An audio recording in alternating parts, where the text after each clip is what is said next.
तर जेम विशेषच्या दुसऱ्या विषयाकडे वळूया। आज दिल्लीतील स्फोटासंदर्भातील काही अपडेट माहिती समोर आलेली आहे, ती या आपल्या विषयामध्ये समजून घेऊया।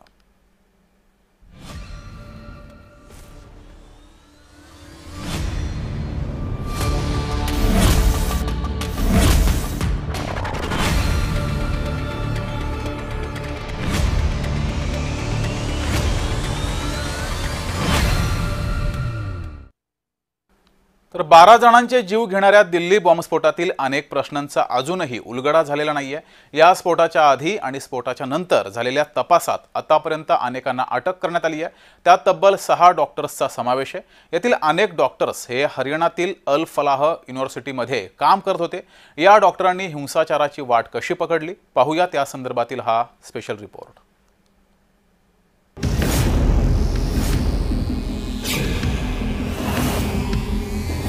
सोमवारी संध्याकाळी दिल्लीमध्ये स्फोट झाला, पण या स्फोटाचे हादरे सध्या देशभरात जाणवत आहेत। कारण या स्फोटानंतर तपास यंत्रणांनी जी कारवाई केली आहे त्यातून प्रचंड धक्कादायक वास्तव समोर आले।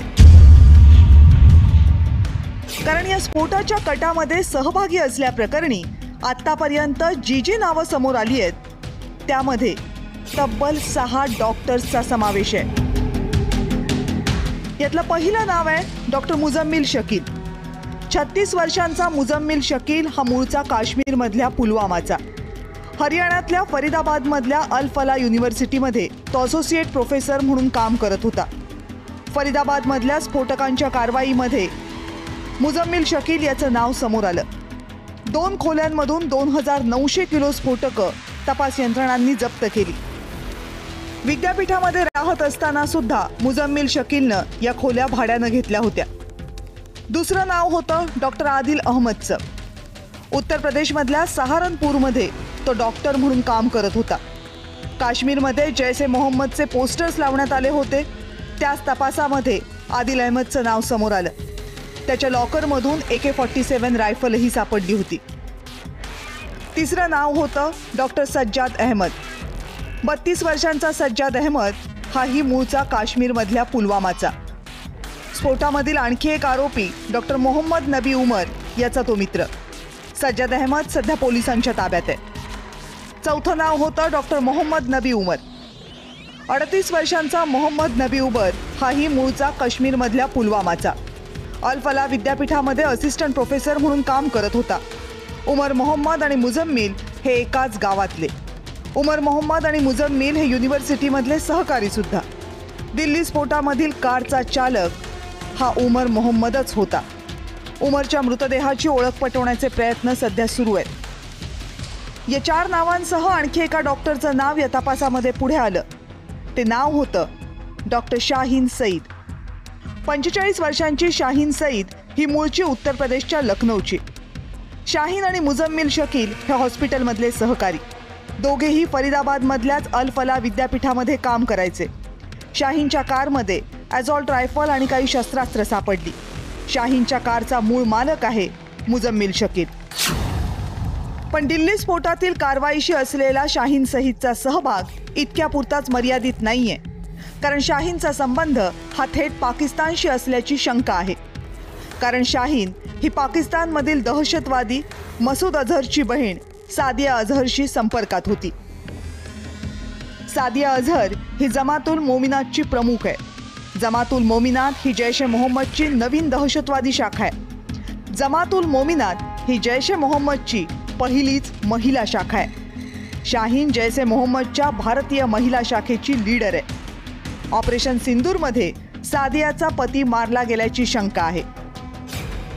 पण डॉक्टर शाहीन सईदचा आतापर्यंतचा प्रवास बघितला तर ती दहशतवादाच्या वाटेवर आली कशी असा प्रश्न कुणालाही पडेल।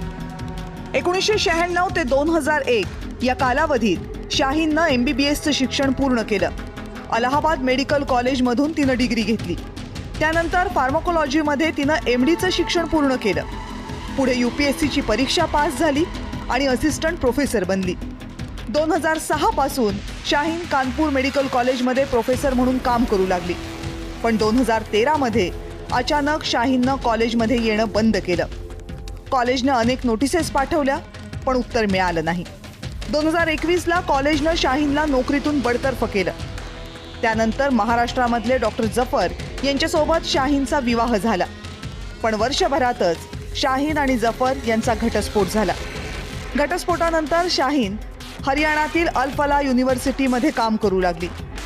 याच युनिव्हर्सिटीमध्ये शाहीन आणि मुजम्मिल यांची भेट झाली. दिल्ली स्फोटातील कारवाई प्रकरणी शाहीनचा धाकटा भाऊ डॉक्टर परवेज यालाही पकडण्यात आले. डॉक्टर परवेज हा मूळचा उत्तर प्रदेशमधल्या लखनौचा. लखनौमध्येच तो असिस्टंट प्रोफेसर म्हणून काम करतो. शाहीनच्या दहशतवादी कारवायांमध्ये मदत केल्याचा आरोप त्याच्यावर आहे आणि उत्तर प्रदेश ATSनं त्याला सध्या ताब्यात घेतलंय.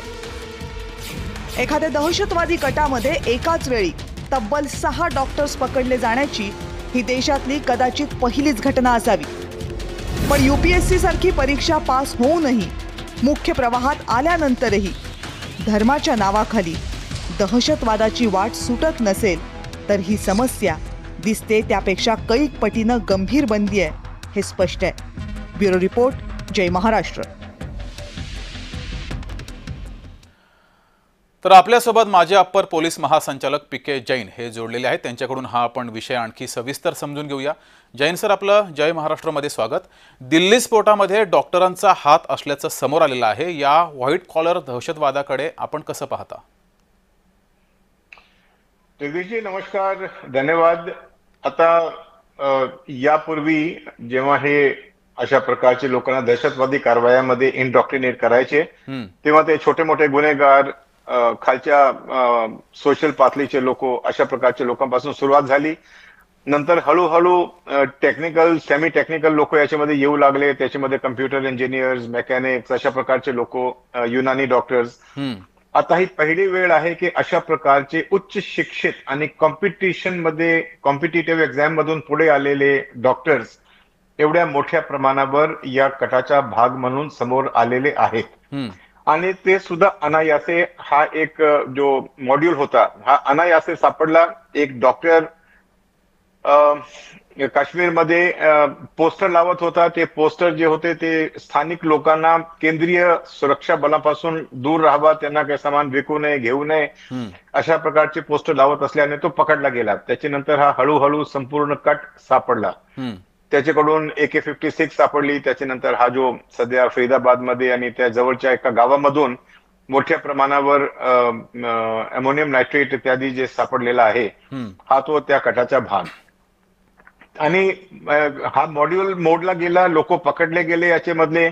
म्हणून डॉक्टर उमर जो होता तो पळाला आणि पळून त्यांनी ते तो पकडला जाऊ नये किंवा पकडला गेल्यानंतर तो लवकर बाहेर येणार नाही किंवा कुठेतरी ऑपरेशन मध्ये मारला जाणार आहे, या भीतीने त्यांनी हा स्फोट घडवून आणला असावा अशी एक शंका जाहीर करण्यात येते. परंतु एक आपण विचार करा की त्या गाडीमध्ये जवळजवळ 80 किलो स्फोटक होता अशा म्हणण्यात येते. 3400 किलो स्फोटक त्यांच्याकडे होता. 3400 किलो म्हणजे देशाची राजधानी सोडा, मोठ्या शहरामध्ये प्रत्येक ठिकाणी त्यांनी स्फोट घडवून अराजकता माजवायची होती आणि त्यातून उद्भवणारा हिंदू मुस्लिम तणाव, भांडणे, सुरक्षाची वाट लावणार होते, अशा प्रकारचा त्याचा कट होता. आणि हा आता शासनाने जाहीर केलेला आहे. यापूर्वी कोणी बोलत नव्हता, पण आता शासनाने जाहीर केलेला आहे की हा एक दहशतवादी कटाचा आणि दहशतवादी कारवायाचा भाग आहे.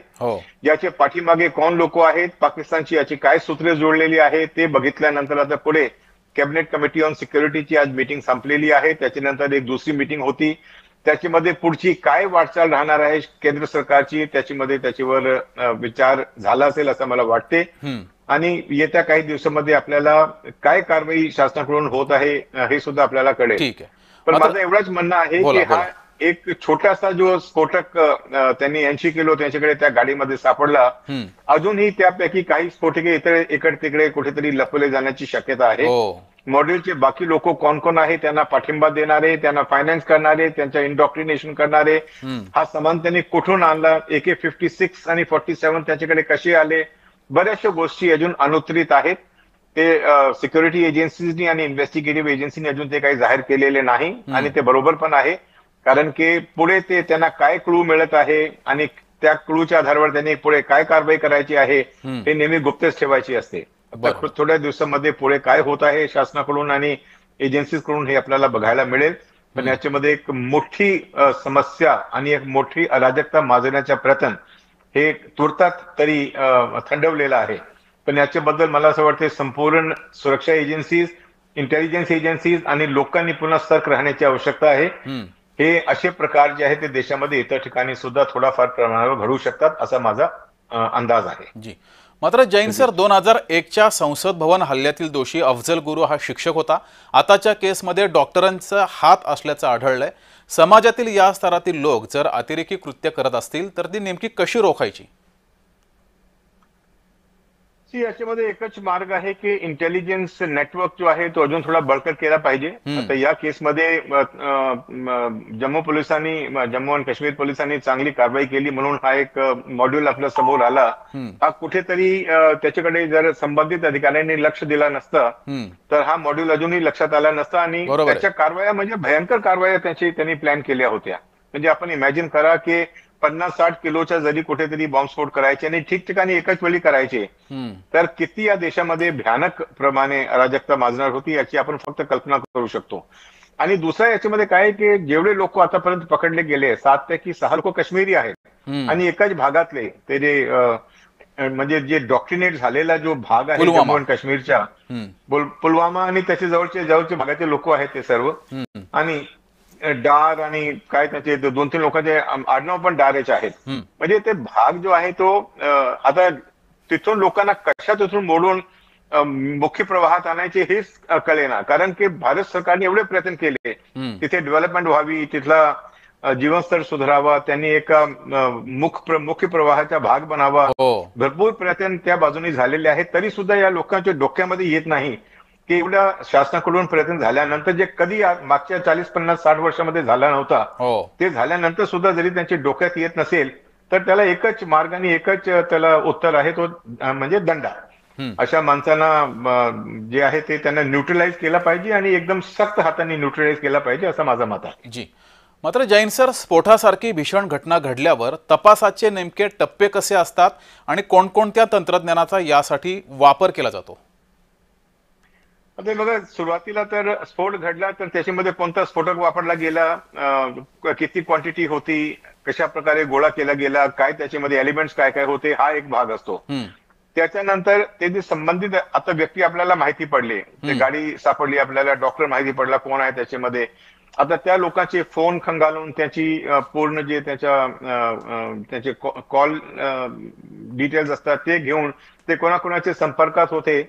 आता 3-4-7 लोक अटक झालेले आहेत.